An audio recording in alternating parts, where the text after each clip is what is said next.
As we discussed in some previous sessions, 5G core network is going to be very different compared to the 4G core network, which is typically called as EPC or Evolved Packet Core. Now, what are going to be the difference in 5G core network? We are going to discuss in this session. So this session is about 5G core architecture, and my name is Sanjay Kumar and I am from NanoCell Networks. Now, we talked about some of these topics. The 4G and 5G networks are going to be very different, where we are expecting latencies of 1 millisecond compared to 10 to 100 millisecond in 4G network. The data rates of 20 Gbps compared to 1 Gbps in 4G, which is typically the 20 times of the peak data rate. The frequency channels are going to be up to 8 or maybe more than that, 800 up to 800 megahertz kind of channel bandwidth. The core network is going to be hardware dependent in case of 4G. However, in 5G it is going to be the cloud-based network enabled by SDN and NFV kind of technologies. The subscriber densities, which is typically 100,000 subscribers per square kilometer, is going to be 10 to the power 6, which is nothing but 1 million subscribers per square kilometer. Typically 4G networks were designed for mobile broadband services. However, in 5G we had different service vertical defined called as eMBB, URLCC and MMTC, where eMBB talks about enhanced mobile broadband networks, URLLC talks about ultra reliable low latency communication, and MMTC talks about massive machine type communication or IoT kind of services. 4G networks were typically base station based network, and there were very few implementations of small cells. However, 5G network is going to be very densified networks, very dense networks, which is typically the heterogeneous kind of networks. Moving on, we have three different service verticals for 5G, which is typically called as eMBB, which is typically used for high data rates, enhanced broadband, HD video call, and typically called as alternative of FTTX, which is nothing but fiber to the X. MMTC talks about IoT kind of application, talking about large number of devices, deeper penetration, and the power efficient end user devices. Where URLCC, a completely new services which has come up in 5G, where we talk about highly reliable network and low latency network, which is typically suitable for V2X kind of application, industrial automation, and some kind of PS application, which is nothing but public safety application. So we can have services like MCPTT, which is nothing but mission critical push to talk services. For these kind of services, high reliability is required, and that is where this particular URLCC vertical is going to play a major role. Now, when we look at the 5G core network, we typically talk about various network functions here. So we have AMF, which is similar to, somewhere similar to MME, SMF, session management function, application function. We have UPF, called as user plane function, UDM, user data management, AUSF, authentication service, authentication function. Now, put together AUS and UDM are doing some functions similar to the HSS, where the data repository, the data is stored in something called as UDR, which is Unified Data Repository. PCRF is now called as PCF, Policy Control Function, but we have come up with some new devices called as NSSF, which is Network Slice Selection Function, and there is another one which is not mentioned in this particular picture called as NRF, which is nothing but Network Repository Function. So if we look at this picture, this talks about the different interfaces like N4 interface between SMF and UPF, N22 interface between AMF and NSSF. So this particular picture is called as reference point architecture. This just gives a reference to a interface between two different network functions. However, as we discussed earlier, all these network functions what we see in this picture, they are not going to be PNF. They are not going to be PNF, which is typically called as physical network functions. They are all going to be VNFs, which is the virtual network functions. So all these network functions which we see in this picture are typically the virtual network function, virtual machines, which are created on the cloud infrastructure, and all these functions are defined in virtual network function or some software applications running on the cloud infrastructure. However, when we look at these network devices, this is quick overview of all these network devices. AMF and access and mobility management, AUSF is authentication server function, PCF is policy control function similar to PCRF, NSSF is network slice selection function, typically used for supporting slicing kind of services, which we'll discuss later.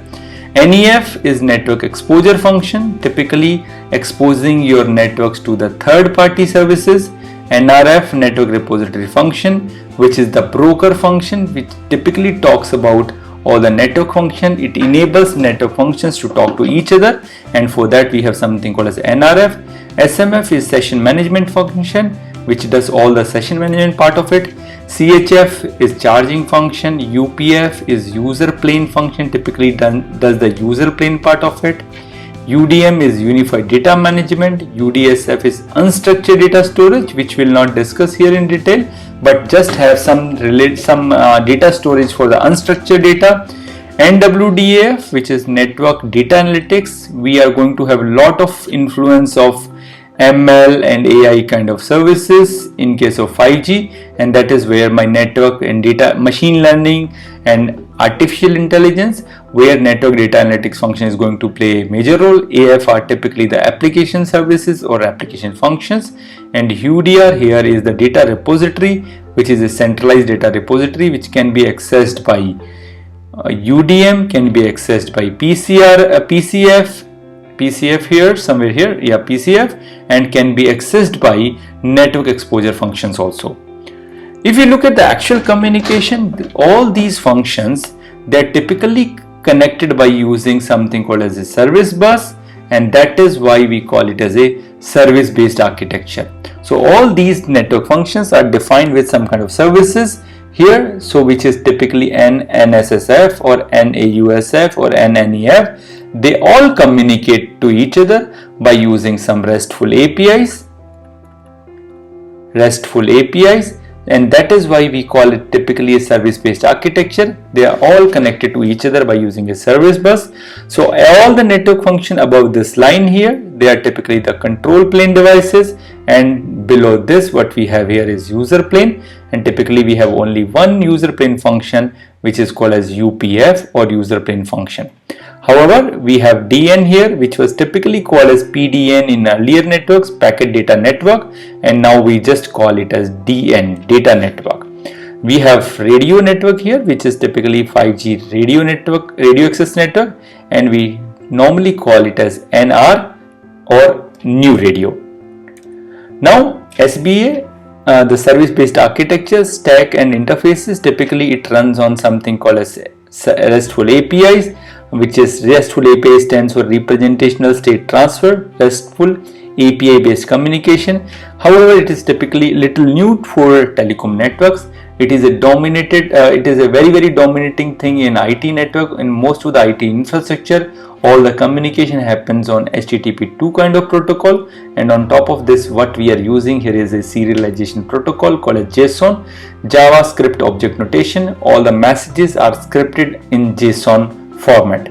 Now when we look at this is a major shift compared to all the traditional network, where our traditional network used to talk in some proprietary protocol like GTP, S1AP or some other protocol similar to this. However, now all the protocols are going to be HTTP2 kind of protocol, where we are using commands like put, get, delete, etc.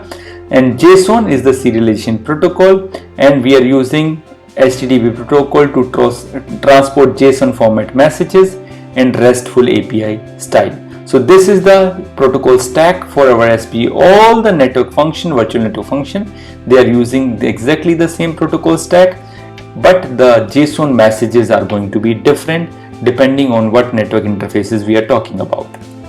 5G core network, what is the service based architecture? So for every NF and network function, these network functions are either service producer or service consumer. So when we talk about the service consumer is going to request for a service, and the producer is going to reply for a service. However, any producer, any service producer can be consumer for some other services, and any service consumer can be the service producer for another service, right? So all these things what we see here are typically NF service operations, and all these interfaces are called as SBI, which is nothing but service based interfaces, and all the interactions are happening over HTTP based protocol, which is the messages like get, put, post, update, delete kind of messages what we are going to use between different virtual network functions. So just to give an example, in this case my producer can be, let's say, AMF. The access and mobility management function is the service producer, and my SMF can be a service consumer. So in this case, whenever SMF requires any services, any information, it can send a request to AMF, and AMF can respond for those particular service requests. Now terminologies in 5G and 4G. Typically in 4G we used to call something called as IMEI, which is now called as PEI, Permanent Equipment Identifier. MSISDN is called as GPSI. IMSI is still there, but IMSI, instead of IMSI we use another identity called as SUPI and SUKI, SUPI, Subscriber Permanent Identity and Subscriber Concealed Identity. Something similar to MME, we have AMF. Something similar to S Gateway and P Gateway, User Plane and Control Plane mixed. We have SMF and UPF. Instead of HSS, we have UDM. Instead of OCS, we have CHF, charging function. Instead of PCRF, we have PCF. The dedicated bearers are now typically not really called a GBR flow, but they are relating to something to GBR flow that we'll understand in next couple of slides when we talk about QoS. Earlier we had something called as PDN connection, now which is called as PDU session. The PDN, packet data network, are now called as DN, data network, and the APN, access point name, now called as DNN, or also called as data network name. One important thing to note here, many of these things are very similar, but they are not exactly same. So this thing we have to keep in mind. However, we are comparing AMF and MME. They are very similar, but they are not exactly same. So we have to bear this in mind. Everything what we have mentioned here is something similar, but not exactly same.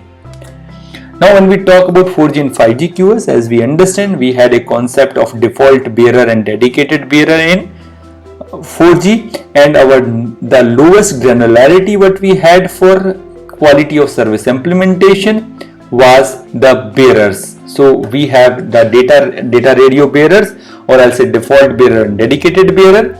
So we had the minimum granularity of our quality of service implementation was the bearer. However, in case of 5G, there is a major difference.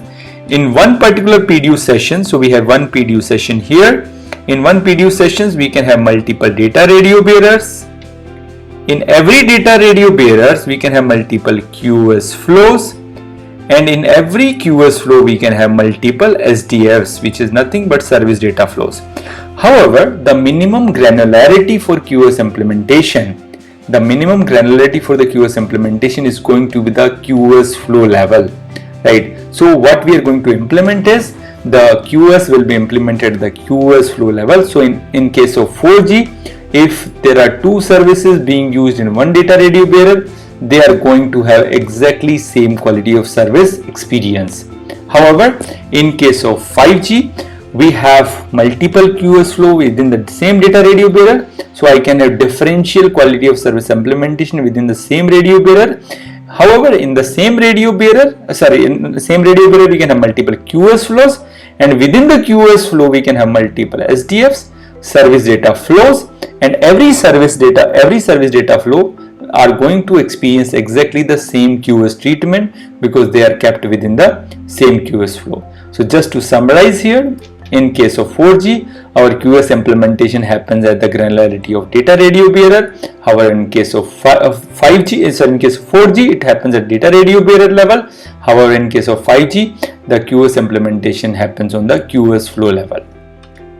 That's all about this particular video. If you like this video, please like and subscribe our channel. And for more info, please feel free to visit www.nanocellnetworks.com. Thank you very much and hope to see you again on this particular channel.